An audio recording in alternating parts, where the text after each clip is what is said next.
Welcome, everyone. Welcome back.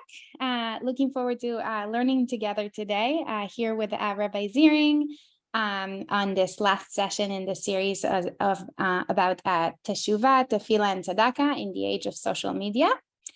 Just a little, just a few words about, I think most of us have already been together, but if you would like to speak, feel free to unmute. You can also write comments on the chat here on Zoom, or if you're watching us live on Facebook, you can make a comment there as well with a question or a comment, and I will relay that to Rabbi Ziring. When you are not speaking, for those of us who are here on Zoom, just make sure to keep yourself muted so we can hear Rabbi Ziring the best we can. Today, we're continuing our exploration of how the three classical processes of redemption spoken of during the high holidays, Teshuvah, Tefillah, and Tzedakah, have been altered by the prevalence of social media. We will turn to Tzedakah for this week and focus on the questions related to who exactly is part of our local community in a globalized world. And with that, I'll turn this to you, Rabbi Ziring. Okay, great. Thank you, Evie. So thank you everyone for coming. And I'll share the sources here. So this week we're going to continue. So the first week we talked about Teshuvah, and we talked about how the importance of face-to-face conversation in terms of both creating perhaps the proper sense of shame that helps generate Teshuvah, as well as helping to rebuild the relationship that you have with the person who you harmed. And then last week we talked about Tefillah. We talked about how social media has made it much easier for us to be in a situation where we are asked to pray for someone who we don't have a relationship with. And we talked about what the implications of that are, how we weigh the value of praying for those people that we know, for the community more broadly, for people that we don't know, and how different parts of Tefillah, different parts of prayer reflect the different levels of intimacy and need that we might have, and how being exposed to so many more people's needs that we don't have a relationship with forces us to really think about what the role of Tefillah is and these various levels of Tefillah. And the last topic we have is Tzedakah. And specifically, what I want to focus on is the question of how do you define Aniye Ircha, the poor of your city, because obviously we don't have, or at least I assume most of us don't have unlimited funds to give to Tzedakah, and therefore we need to have a certain framework of priorities to help us decide, to help us determine how to best allocate our resources. And as we'll see, one of the key factors that we have is this factor called Aniye Ircha, are the people of your city, the poor of your city. Now, historically, that was a geographic term. Your city was your city. But the implication of someone being in your city was more than just geographic, right? Someone being in your city was probably also the people in your city were probably also the people that you associated with. They were by default your friends. Probably in many cases they were also your family. Right? People were, siblings, cousins, second cousins. But often that's what created some of these smaller communities. And therefore, all the different meanings of community sort of overlapped in the people that lived on your block, in your neighborhood, and the like. But as communication technology has gotten better, that's not the case anymore. We don't necessarily identify most or even associate most on a practical level with the people who live next door, right? It could easily be our friends and family who live thousands of miles away, who we talk to on a regular basis through whatever, through FaceTime, through Zoom, through whatever. And the question is going to be, how does that reality, once you split apart the geographic conception of community with the relationship view of community, association view of community, how does that affect the world of tzedakah. And, this is very pointed when I assume most of you, like me, often are faced with some sort of fundraising campaign for an organization that we may or may not have any connection to, through whatever it might be, charity, cause match, take your pick. And we see friends we haven't seen in years are posting it, or people will have birthday fundraisers, right? Today is my birthday and I'm trying to raise $1,000, $10,000 for this charity that means a lot to me, but it might mean a lot to my friend who has a birthday, but it doesn't mean a lot to me, right? Or it's my friends, siblings, kids, yeshiva that's having a fundraiser, or whatever the case may be. We're suddenly constantly confronted with all these organizations that we don't have a relationship with, and also individuals, right? You'll get these pop-up ads on whatever, that this person is sick and they need help, right? All these organizations that are helping individuals as well. So how does that affect the way we think about tzedakah, right? So that's the question I want to deal with. So just a little bit of background to ground this. So if you look at source 1, the Torah says, "Im kesef talvet ami, et ani imach, lo tieh lo kinoshe, lo tisimun alav neshech." If you lend money to my people, to the poor among you, do not act toward them as a creditor, exact no interest from them. So the Gemara then picks up on the word ami, right, my people, as well as the word imach, which means with you, and takes from that an allusion to the fact that not all poor people do you have the same relationship to. So the Gemara in Bava Metzia in number 2 says, "Detani Rav Yosef, im kesef talve et ami, et ani imach."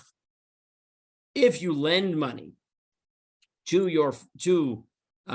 those in my nation, the poor with you, et ani imach, ami v'nachri, if it's a choice between a Jew and a non-Jew, so an ami kodem, my nation comes first, right? A Jewish poor person comes first, right? Now, it's not to the exclusion of, as the Gemara in Gittin makes clear, that we also give tzedakah to non-Jews, but if it is a question of prioritization, so then we give to the Jew first. Ani v'ashir, if it is a poor person and a rich person, so ani kodem. So now we have another standard, right? So standard 1 is the question of what is the relationship that I have to the person.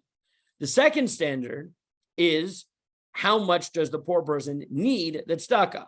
So ani v'ashir, if there's a rich person and a poor person. Now, we'll see in just a second, this Gemara is not actually talking about tzedakah, it's talking about lending.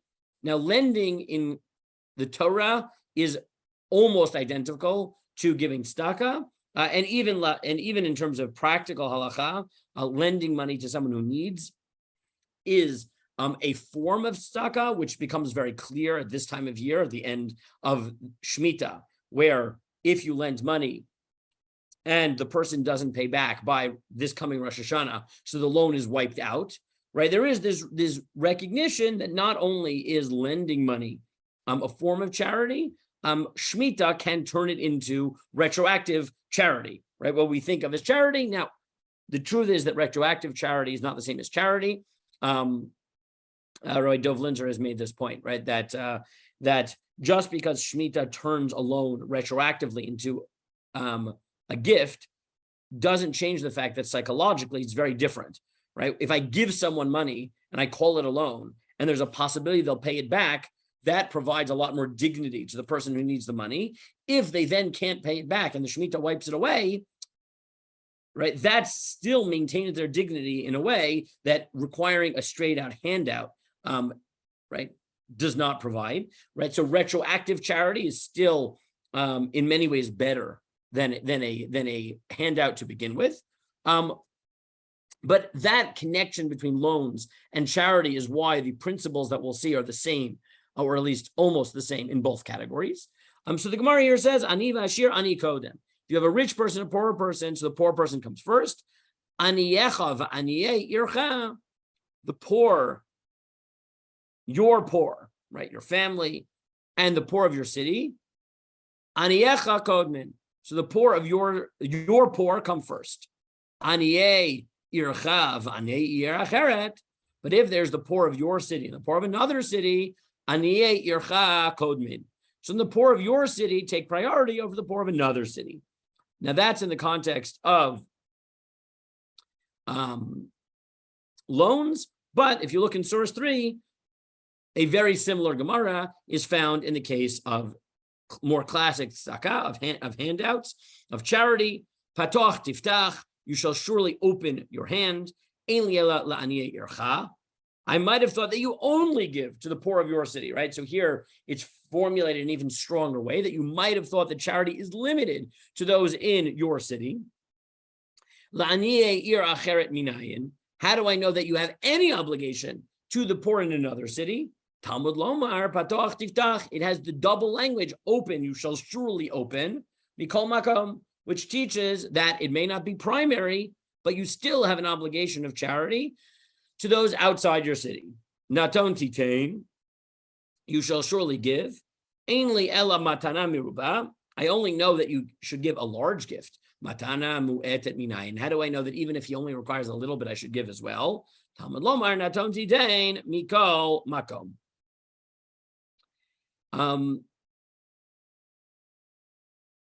The double language again teaches that any gift that is necessary is what you give. And if you just skip for a second to number 5, the Chavetz Chaim wrote a book, or Rabbi Yisrael Meir Kagan, the author of the Chavetz Chaim, wrote another book called Avad Chesed, which is a more general book. Well, not a more general book, is a book on certain monetary laws, including primarily the laws of loaning money. I mean, he argues that it's not just loans and it's not just charity that has this sort of geographic standard, but he says, Kol dinei akadima hane'emar lemala, all these rules of precedence that are set above, it's not only for lending money or objects.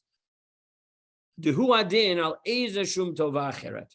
same is true of anything that people need, right? Anything that you're doing for somebody else, these rules of priority apply. Okay, so that's the background to our discussion. Okay, so before I continue, why do you think we have this principle in place? And what tension or what problems do you see with this principle in general? And right, specifically, how would you think that we apply it in the modern world, right? Any of those questions you want to take up before we start fleshing it out in the sources? Go ahead.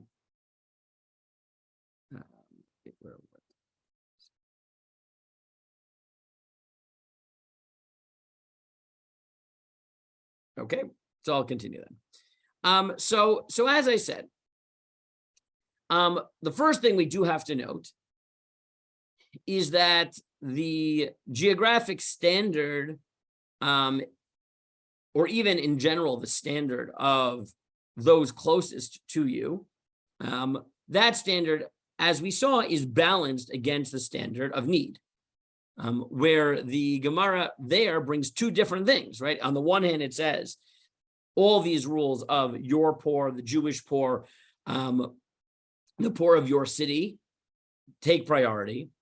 But it also introduces the need, right? Which is ani v'ashir, ani kodem. The poor and the rich, so you give to the poor person first. Now, again, that's in the case of loans. You're obviously not giving a handout to someone who's rich. But that does highlight the extent to which all these standards of priority in terms of relationship with the person is going to have to be balanced against the question of need. And the exact way in which that's balanced is not 100% clear. I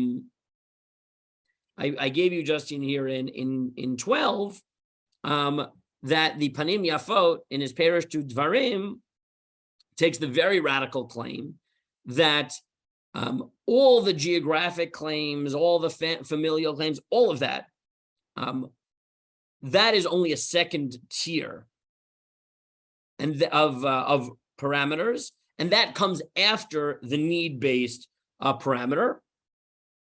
And only if the needs are equal, so then we worry about geography, family, things like that.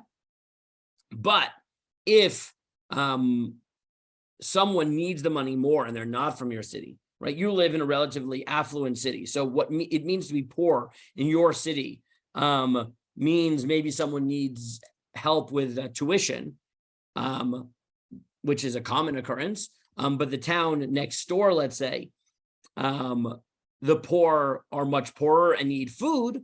So then the poor of the town next to you would have priority because their need is much greater. And if you look, for example, here in 11, Shulchan Aruch summarizes that within need, we also have rules. So chayav lakdim la'achil ha'ra'av milachasod ha'arum, that feeding the hungry takes precedence over clothing the naked. Right, so they're all these standards that relate not to community and geography, but simply to need, right? And that may or may not negate all of these rules, or not override the rules of community. But that's one thing to keep in mind. The next point to keep in mind is that even before we get to your relatives and your family, your friends, your community, there is actually one person who gets priority over any of them, and that is yourself, right? If by giving the money, you would be put in poverty, so you're not obligated to do that because you are the closest person to yourself. In the well-known Gemara number 4, where the Gemara says, Rabbi Yochanan, my avid lay. What does Rabbi Yochanan do with the verse, and your brother shall live with you? So the Gemara teaches you, the Talmud teaches you, it teaches you what we find in the following Braita, that if two people were walking, and they need water, and one of them has a jug of water, if they both drink, they both die. If one drinks, he survives. So Darish ben Petora, Mutav sheishtu shnehem v'hamutu v'yireh echad mehem b'mitato shel chavero. Ben Petora says you can never let the other person die. It's better you both drink, survive a little longer, and then die. But we rule at Shabbat Rabbi Akiva. Rabbi Akiva came and said no. V'limed v'cheyechi chayimach chayecha kodmin l'chayei chavercha. Your life comes first. So the second point to note is that all of this is only when we're dealing with other people. When it comes to you, you are allowed to prioritize yourself and not let yourself descend into that level of poverty, into that level of need. Okay, I briefly gave you the summary of how exactly some of these priorities work from Shulchan Aruch, because the Talmud doesn't give us that much, right? The Talmud says that you're poor, your family is poor, but it doesn't actually explain how we prioritize within the family, right? Because you could have kids and parents and siblings, and you could have cousins and second cousins and third cousins and uncles and aunts and the like. And different relatives might need different things. So here Shulchan Aruch tells you that hanotin levanav lo'otav agdolim she'enu chayav b'mezonotehen k'dei lamed abanim Torah u'lanig abanot b'derech yeshara. So if you have grown-up children who you're not technically obligated to support anymore, but they need the money, either they're poor or this will allow them to learn Torah or stay on the proper path. Or your parents need. So that's tzedakah. And right, your parents go first because now you have the added. It's not just tzedakah; it's also kibbud avei. Right, so after parent and child, so he says even if they're not your parent and child, it's a relative. They come before other people. Brothers on the father's side, come before maternal brothers. The poor of your house come before the poor of your city. And the poor of your city come before the poor of other cities. And if you skip to 7, this idea that your primary obligation is to your family and then to your city, this has another implication, not just on how you give tzedakah, but on how those people in charge of communal funds are obligated to divvy out funds. So Shulchan Aruch notes in number 7 that ani sheyesh lo krovim ashirim, that if you have a poor person who has rich relatives, who can support him, ein gabay ha'ir chayavim lefarneso. So then the communal tzedakah distributor doesn't have to support them, even though the rich relatives also contribute to the communal charity fund. It doesn't matter. The fact that they have a more intense obligation to their family means that they should actually be supporting their family before the community has to. Now, it is just important to note that these priorities aren't meant to be exclusive, right? Meaning you don't say, well, I'm giving to my relative and therefore I don't have to give to anybody else, or I'm giving to someone in my city and I'm just going to give to one person and call it a day. That's also not great because multiple people need, and also the more you give, the more generous you become, and giving it in one fell swoop, it might really help that person, but it doesn't help you become a more giving person. And therefore, Shulchan Aruch rules in the continuation here in 7 that lo yitein adam kol tzedakotav la'ani echad bilvad. Don't give all of your tzedakah to a single poor person. And then the last thing that's important to note is that these priorities of your family, that applies to your money. But if you happen to be the Gabbai Tzedakah, or you're a rabbi in a community and you have the rabbi's discretionary fund, that money you don't prioritize your family, right? Just because you happen to have access to those charitable funds, that's not when we talk about these priorities.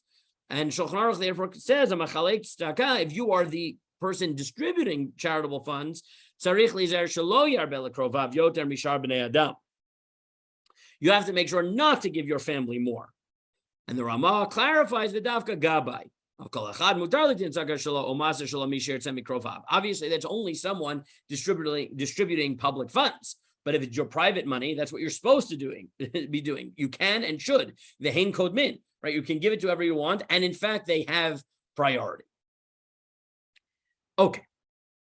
But like I have a question. No. It's just me. I just put the source sheet. Okay. But like I said, all of this is very nice in the time of the Gemara, or maybe even in most of the medieval period, and maybe through most of the modern period, when the people that you associated with were the people in your physical neighborhood. And therefore, we were never forced to ask, what does it really mean to be your poor, the poor of your city? Because like I said, if you were in a city, it's likely that the people you affiliated with and associated with were the people that were also geographically closest to you. But that's not the reality in the modern world.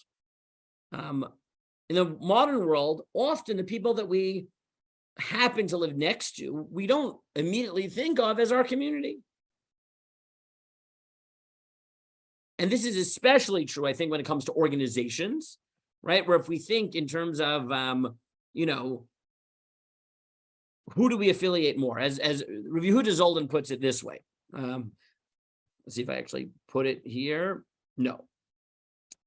It was a long piece, but I think the way he frames the question is very clear. He says, okay, let's take a very easy scenario. Let's say that you are, I don't know, an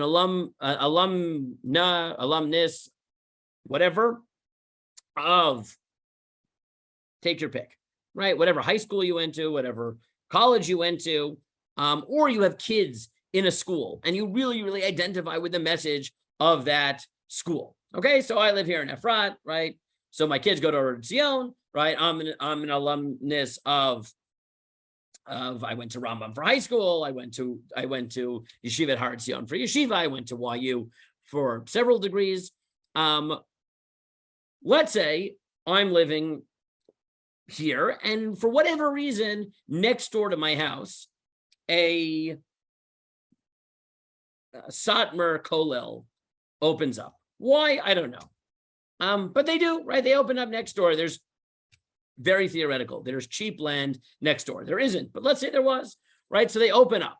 So now, the way Rehud Zolden says it is, does the rule of Aniyei Ircha tell me that this Satmar Kollel, when they're having their fundraiser, they can knock on my door and they can say, listen, you claim to keep halacha, so I understand that you identify with Yeshiva Har Etzion because you're an alumnus, but that's 15 minutes away in a different city. That's in Alon Shvut. And we are the Satmar Kollel of Efrat, right? We're your neighbors. And you've allocated however much money to charity. We expect you as a halacha keeping Jew to give the money to us, or at least prioritize us over your alma mater, because, well, what's an alma mater, right? We are Aniyei Ircha. We are the poor of your city. So the way Rabbi Yehuda Zolden says it is that legitimate? Is that what the rule of Aniyei Ircha tells us? So what evidence? Well, two things. What evidence do we have? And two, what do you think? Right? Do you think it should? Right? Do you think the Satmar Kollel has the moral halachic right to knock on my door and say, prioritize us as your local kollel over your alma mater, right? Does Aniyei Ircha say that that's true? One, what do you think? And two, how would we go about figuring it out?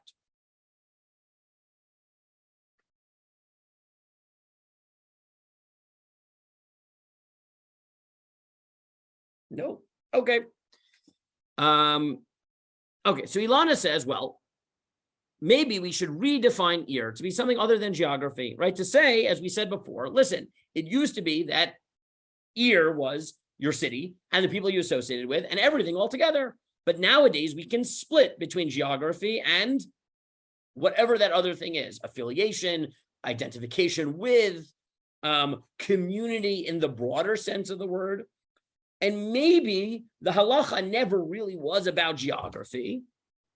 Maybe it was about identification, association, right? And now that we pull them apart, right, association will get priority over geography. Now, how might we prove this? So one possible way of looking at this is the case of Aniyei Eretz Yisrael, right? The poor of Israel. Because the halacha is that Aniyei Eretz Yisrael take priority over other poor people. But the question is, what does that mean, right? When we say that the poor of Eretz Yisrael take priority over other poor, does that mean they take priority over the people in your city? Right, that this overrides even Aniyei Ircha, in which case, maybe this just shows that Israel is important in a way that it has like superpowers in halacha, or is it saying that the poor of Israel take priority? Right, it's the order is the poor of your family, then the poor of your city, then the poor of Israel, and then the poor of other cities that are not in Israel, right? In which case, right, maybe that would show that, again, it's the Kedusha. Or the third possibility is that Ani Eretz Yisrael are equivalent to the poor of your city. And if that's the case, it might be that what that shows is that the idea of city is not only geographic, because maybe the reason that the poor of Israel become equivalent to those of your city is because it's about, right, who do we identify with? And the community in Israel, we all have a connection with, even if we don't live there. So if you looked at number 8 in the Bach says, Hachitanya b'sifrei. V'yoshvei Eretz Yisrael kodmin liyoshvei chutz haaretz. Those who live in Israel take priority over those in the diaspora. V'nir'eh dib'shnei mi'ir acheret ka'amar. So the Bach says this is only in a case where you're dealing with people not from your city, right? You live in New York, and the option is now poor people who live in Miami or poor people who live in Yerushalayim. He says there near the Eretz Yisrael code min liyoshvei chutz haaretz. So then, as a New Yorker, the order is New York, Yerushalayim, Miami. Aval aniye iro b'chutz haaretz pshita de code min li'ir acheret afilu he me'eretz Yisrael. But your poor always take precedence, even over the poor of Israel. Nir'eh da'afilu aniye ir acheret abaim la'ir nidchem mipnei aniye Eretz Yisrael shelo ba'u la'ir. And he thinks this is even if the poor from Miami come to visit you in New York, the fact that they happen to show up in New York doesn't make them New Yorkers. And therefore, you would still give priority to those who are in Israel over those poor from Miami. Now, from the Bach, we can prove very little. Because it could just be, look, in the end of the day, he gives priority to your city. And then once we're talking about people that are not in your city, so okay, right? Then you give precedence to Israel. However, if you look at number 9, Rav Kook very succinctly says, Ani Eretz Yisrael, Nikraim Gamkein Ani Ercha. The poor of Israel are also called the poor of your city. Now, if that's the case, right? So halachically, that means that if you're a New Yorker, you have an equal obligation to the poor of New York and the poor of Israel. But it also highlights the fact that there is a value that is equivalent, well, not a value is equivalent, that the notion of ircha, of your city, isn't only about who is actually in your community, because the people in Miami are still closer to you than the people in Israel physically, and yet we say that, no, the people in Israel, right, the way people say when they get off the plane in Israel, I feel like I'm home. So Rav Kook says, yeah, that's true halachically also, right? Because you identify with the people of Israel as the people of your city, well, that makes it that they have the halachic status of the people of your city.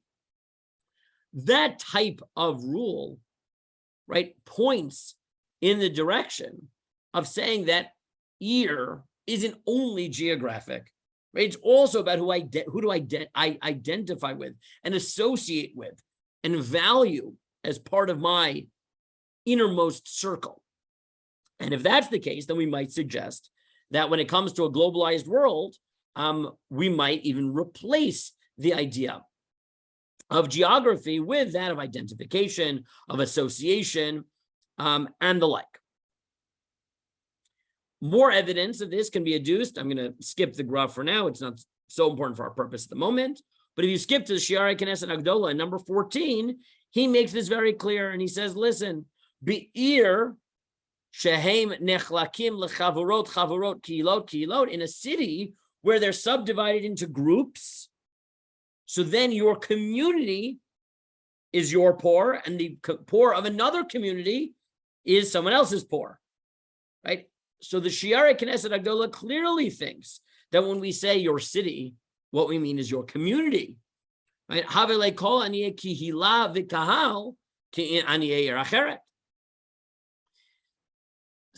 the Derech Emunah suggests, this is Reb Chaim Kanievsky, he says, Aniye Veito, Hainu Shcheinav, who are the poor of your house? Your neighbors. Kodmin le'ani er ha'achirim. So they come before the other people in your city.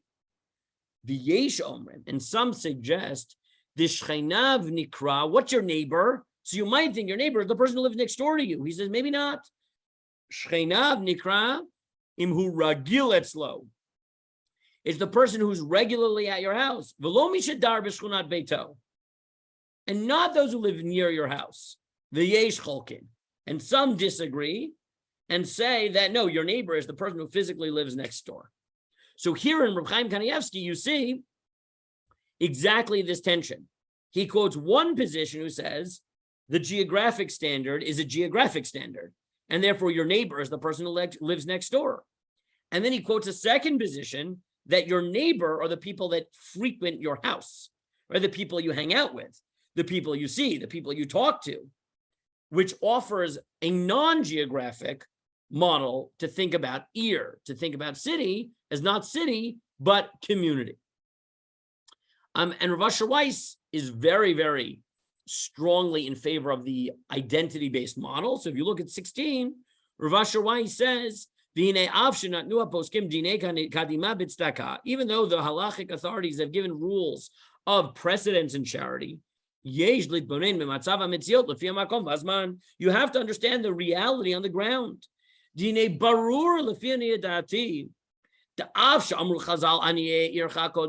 Chazal say that the poor of your city take precedence, this is only in their times.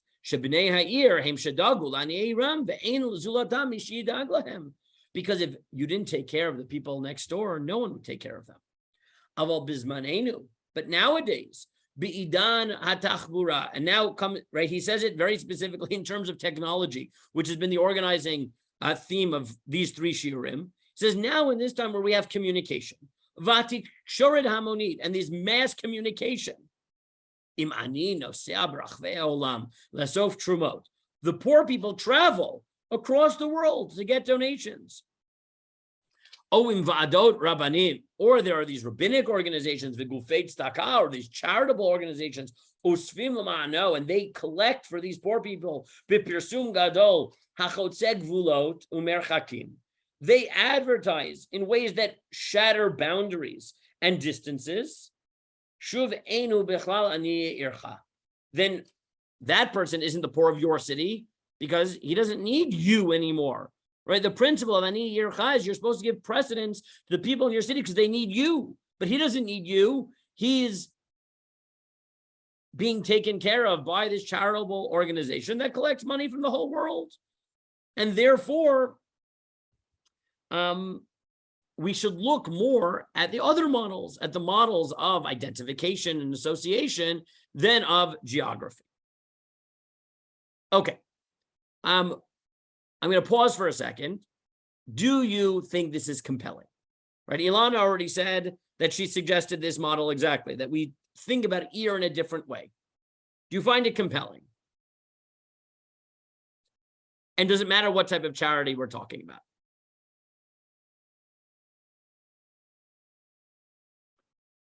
So, I'll tell you my thoughts. When I first learned this topic, I was convinced of this theory to the end, right? That look, it used to be that geography overlapped with identity and association, but now we've split the two, and therefore charity should go along lines of association, identification, who I care about, who I think is part of my community, and not geography. Who cares? So you happen to live in whatever city, right? You live in Manhattan, you don't know your next door neighbor. So what, right? Okay, that's not my community. My community is not the person, right? I don't know the name of the person who lives, right? I live in apartment 6D. I don't know the person who lives in 6C. I don't know the person who lives in 6E. So that's not my community. But I've come to good. So Ilana says exactly what I started to think about. And as I've given this share at different points, people have made this point, and I find it very compelling, which is, well, that's great, sort of. Except, what about people who don't have a community? Or I'll put it sharper. The people who need charity the most are often the people who don't have that type of community, right? So if we take this down to an actual case. So let's say you live in, I don't know, right? You live in the Upper East Side of Manhattan and daven at KJ. Or you live in Woodmere, right? Or you live in Lawrence, or you live in whatever, right, wealthy community you live in. Likely, the people that you associate with are wealthy or well-to-do. And the people who really, really are not wealthy are probably not running in your social circle, right? They might live a few blocks away. Right? They might live a few miles away. But they're probably not in your social circle because that's not realistically who's probably davening in your shul. But those are often the people who need tzedakah the most. On the other hand, when it comes to institutions, which was the case that I started with, I think I have the intuition that I do have a moral obligation to, let's say, Yeshivat Har Etzion, which is my alma mater, than I do to the Satmar Kollel that in this theoretical world opened up in Efrat. So I wonder whether we have to draw a distinction between institutional types of charity, where really what makes it, right, it's not a person. What makes Yeshivat Har Etzion my community is that I identify with them. But when it comes to the poor, like people who actually don't have money,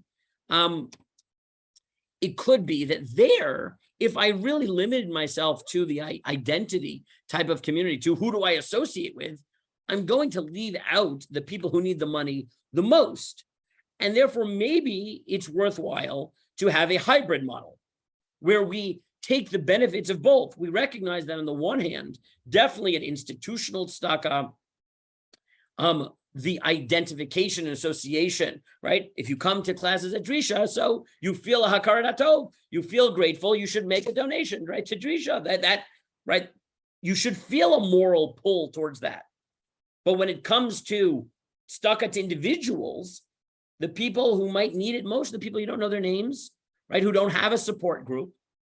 Now, that doesn't mean to say that we have to jettison the association model in classic tzedakah either, right? Because if my best friend needs help and they live, thousands of miles away, so I think there is a good reason to believe that I should also give them tzedakah. But I think the complexity here highlights the fact that on the one hand, the fact that we're connected with the whole world does allow us to forge meaningful communities that are not based on geography.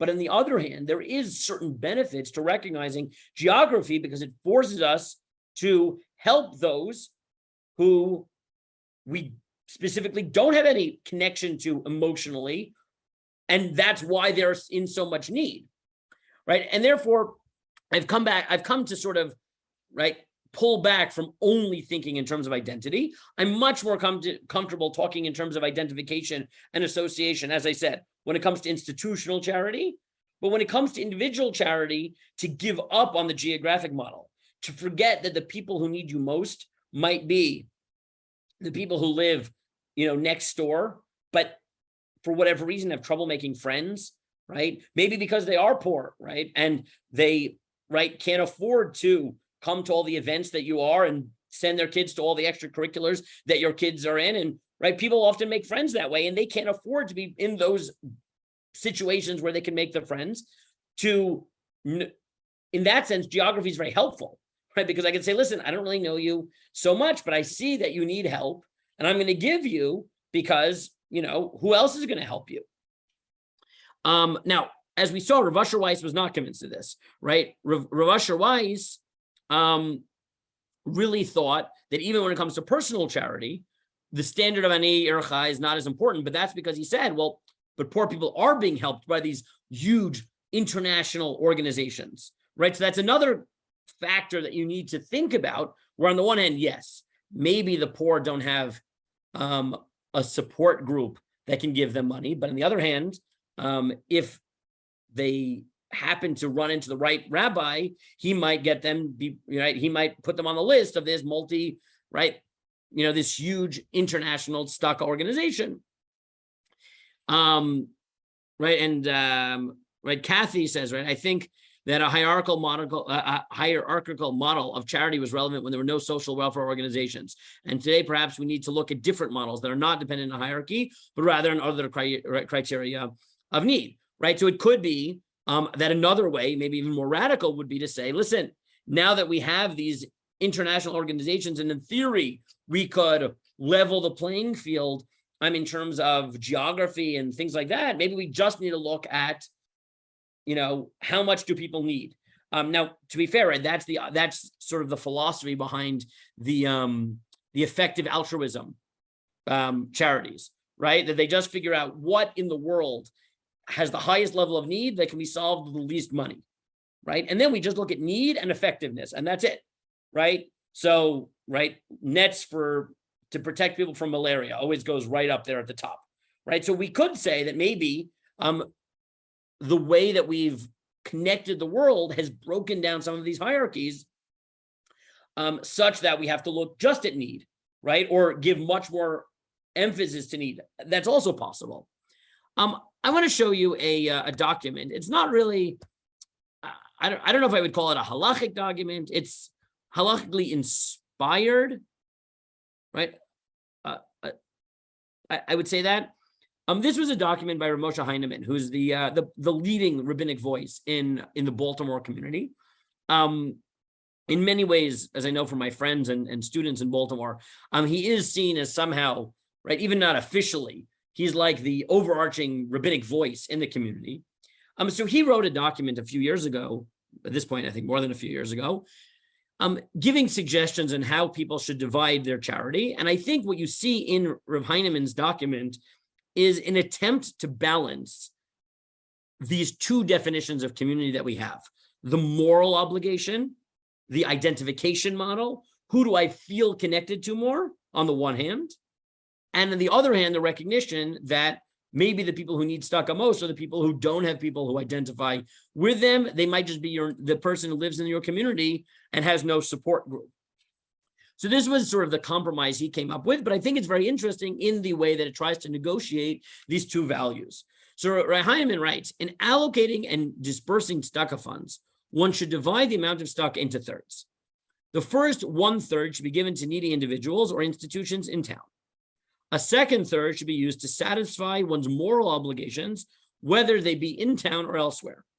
In the event that one's moral obligations are all in town, then at least 2/3 of one's tzedakah should be distributed in the Baltimore area.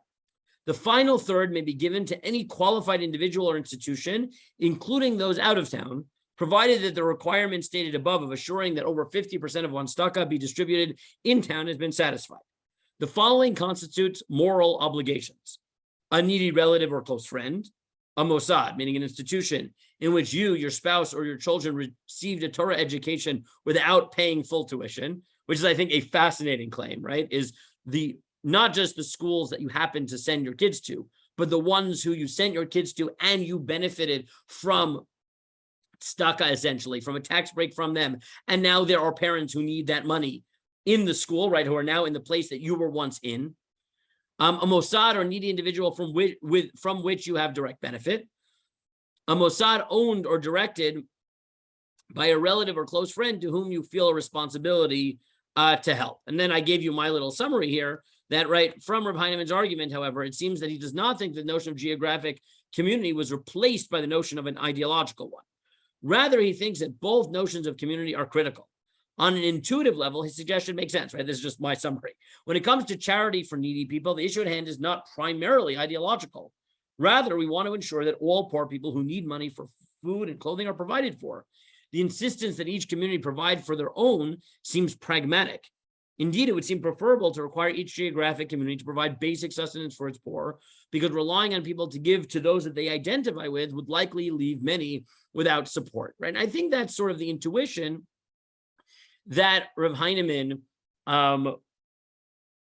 goes towards.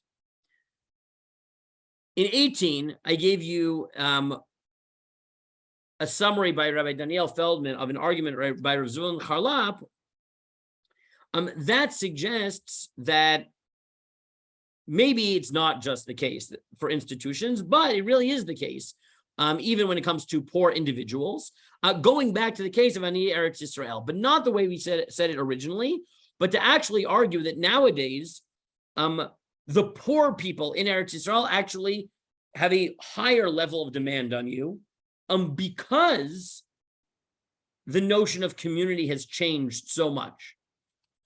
So he writes as follows: Rav Ziring Charlap has suggested another factor that may in modern times divert emphasis away from Ani Ircha and in favor of Ani Eretz Yisrael. The increasing development of the global village has, through technological advances, both diluted the significance of those in immediate geographic proximity, while enhancing the connection of faraway donors to those living in Israel. And this is sort of like what we saw from Rav Asher Weiss before, is that on the one hand, you could argue, as I think Rav Heinemann does, that when it comes to poor people, there's a benefit to thinking geographically. But on the other hand, you could say, but maybe not, because it is possible that the poor are supported by people far away, and therefore, even on a pragmatic level, they don't need their neighbors. They might just need to be put in touch with the proper tzedakah organization, whether it be Tomchei Shabbos or whatever, who's going to take care of them, right? So this idea of the global village and the technology that we have that really connects us, even to those who are not next door to us, on the one hand, can provide people with new means of access to funds, which might argue towards minimizing geography even for the poor. On the other hand, recognizing that the people who live next door might really still need us because they don't have that support network. And I think, right, it's complicated, right? We need to recognize the double-edged sword of the global village. Okay. One more argument I want to make before I wrap up that does push in favor of those who are near you comes from a different Gemara. The Gemara in Bava Metzia in number 20 says as follows: Tana Rabbanan, ki tir'eh, it's talking about the obligation to help an animal that has collapsed, to help the animal and help the owner. So the Gemara says, ki tir'eh yachal afil merachok. So you might have thought, even if at a distance you see the animal collapsing, you have to go and help the animal. Talmud lomar ki tifga, when you encounter it. I ki tifga. So if you say, well, when you encounter it, yachal p'giya mamash, maybe you only have to help an animal that's crushed under its load if you run into it physically. Talmud lomar ki tir'eh. But it says when you see, so you don't have to run into it. So what is seeing that also has encounter? Rabbi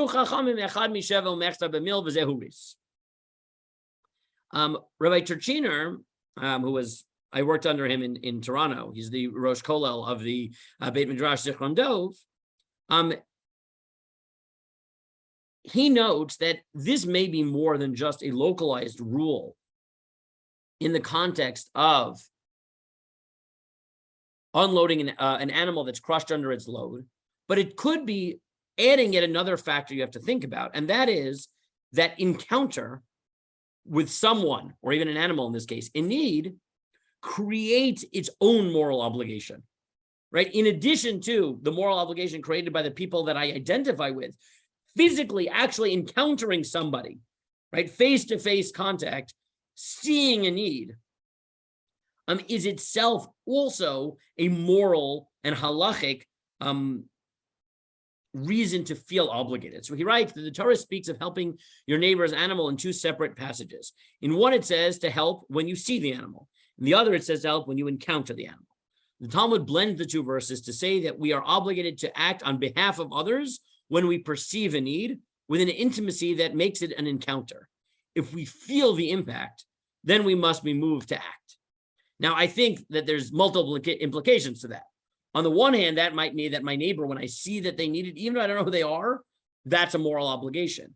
On the other hand, if I see a charity or cause match crowdfunding on Facebook, or someone WhatsApps me a link, and I see the story, or I see the mission statement of this institution or this person, and it moves me, I feel like I want to help, then maybe that's important too. Because at some level, the feeling that you've encountered need and are moved by it might also be a moral obligation. And in fact, that at some level, that is the halacha, that if a poor person asks you for tzedakah, you're never allowed to say no unless you think they're lying. You have to at least give them something. That doesn't mean you have to give them a lot, but you have to at least acknowledge the encounter in some way. So if I summarize this year, and then maybe take a minute to summarize what we've seen the last 3 weeks. As I said, right, we talk in this time of year about tzedakah, right? The importance of tzedakah, and it's critical. But what is tzedakah? And as we've seen, Going back to the Gemara, there are different standards for what it means to be obligated. There's the need standard, and how that balances the other standards really has to be fleshed out. But there's also this idea that, okay, if need is equal or relatively equal, there are also levels of moral obligation. 2,000 years ago, your family probably lived close. The people you affiliated with and associated with were also your physical neighbors. And therefore, there was overlap. And you didn't have to ask, what makes someone part of my community? What makes that I have a moral obligation to them? But now that we live in the global village, right, on the one hand, that weakens ties to the people closest to us geographically. It strengthens ties with the people we care to be connected with, to the institutions we care to form communities with. It allows people, on the one hand, to access help across international borders. But on the other hand, it means that some people who don't have that access are really completely isolated. And we need to ask, okay, we have a moral obligation to help people and to help institutions that are doing good work. But how do we figure out how to balance that? And what I've tried to show is that some think that, listen, the real rule is, who do you identify with? Who do you feel that you have a moral connection with? Others say, no, it's really about geography. And then there's this in between, which is to say, look, there's a moral pull towards those you identify with, to those who've helped you in the past, helped your children in the past. But there's also reality that if we only care about the people that somebody cares about already, then the people who are most in need might fall through the cracks, and forcing a geographic model might be sometimes helpful, right? So to give a very practical example, I think most people would agree that if we eliminated the notion of a soup kitchen or a Tomchei Shabbos entirely, just got rid of it, right? Because we said, listen, Tomchei Shabbos is a geographic thing. A soup kitchen is geographic, right? Whoever's close is going to come. Whoever's close is going to get a package for Shabbos. We should get rid of it, because nowadays we only think about tzedakah in terms of, who do I identify with? What do I care that someone happens to me next door? That's obviously crazy, right? At some level, the geographic grounding does help the people, right, who maybe have no one to go to, but can just walk into the soup kitchen, right? They walk by, they see they can have a hot meal, right? To totally eliminate the idea that I'm responsible for the people who actually live close to me would be to forget the people who have no support system, who have no community. On the other hand, to not recognize how much this has changed the way we think about a community, and to therefore ignore the people that I actually care about and have a moral claim on my life just because I can get away with saying I gave to the person that I don't know next door, that also misses the way that we think about community. So I think that a hybrid model is important, and therefore, it's almost the Yamim Noraim. I'm sure that everyone is getting a million emails from every Tzedakah organization that they've ever given to in the past. And we have limited funds. And I think it's important not just to give at this time of year, but to think about, well, what are the values that drive me to give? Both, right? What do I feel like I should give? And who should I force myself to give to that maybe I'm forgetting about, specifically because I'm so used to caring about the people that I emotionally already care about. And finding that balance is really a challenge. But when we say that tzedakah is important, it's not just to give, but to give in a way that's true and authentic to the needs of people and the moral claims that people and institutions have on us. And in the 2 minutes I have left, right, what I've tried to do in the last 3 weeks is to show you how this global community that we live in, this global village, it affects everything, right? We talked about Teshuvah, where it allows me, if I want to never really take responsibility and live behind the veil of technology. But that might lose, right? That really might lose something because I can't face the person I did something wrong to. But on the other hand, we saw on the other hand, the fact that I can put on Facebook or WhatsApp or Instagram, I hope everyone forgives me, does allow me to spread a certain camaraderie across great geographic expanses, and that's also valuable. Then last week we talked about Tefillah, and we said on the one hand, maybe the lesson of davening for the person who you don't know, whose name is on Facebook, and WhatsApp and Instagram and whatever teaches you to learn to care about people that are outside your sphere. But on the other hand, it might be that you have to recognize that I care about people, but in different ways. And now with Tzedakah, I think the same thing is true, that on the one hand, we can talk about the new types of communities that we've forged, and that creating more moral responsibilities to support the institutions and the people that I care about and have a connection to. But on the other hand, we can't forget that just because we have broad communities and we have communities that go beyond those who live next door to us, sometimes it's the people who are next door to us who don't have that type of support, who specifically need us to look at them simply because they're there, right? And to really balance that and to recognize, as I said, my goal in this whole course was to show, and like I said, I'm in the middle, at the end now of publishing a book on this with Koren, to recognize how much the fact that we live in a globalized world, a global community, how that's changed and shaped every aspect of our life, and therefore so many aspects of halacha, and that to live in the modern world is to ask, how did this change our life? And therefore, how do we respond as religious people? That is, I think, one of the big challenges of living in the digital age.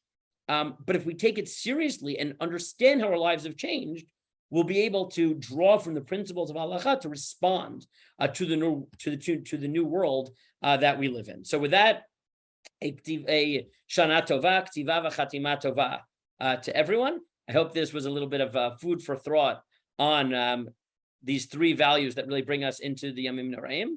And like I said, I hope that it spurs you to think about other ways in which our lives have been shaped by the technology that takes over our lives, but how we can use Torah to shape the way that we respond. So thank you very much. Evie, as always, thank you for helping arrange on a weekly basis. And if there are any questions or announcements, now is the time. Thank you so much, Rabbi Ziring. Are there any questions from anyone here? Any questions? Let me just double check the Facebook. Okay, no questions. Thank you so much, Rabbi Ziring. This was an excellent series, and thank you so much to everyone who joined us today, not only here on Zoom, but also on Facebook Live. Again, thank you, Rabbi Ziring. And just a few announcements before we say Shana Tova in the end. Tonight at 8 p.m., we have a class with Rabbi Silber exploring the readings of Rosh Hashanah and Yom Kippur.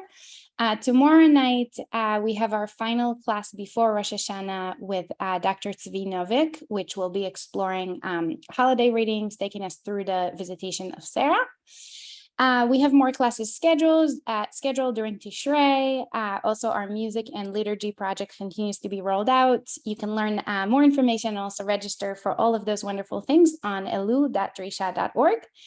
On behalf of everyone here at Drisha and myself, Shana Tova u'metuka, we hope that the learning you have done with us will enrich your experience these coming holidays. So Shana Tova, everyone.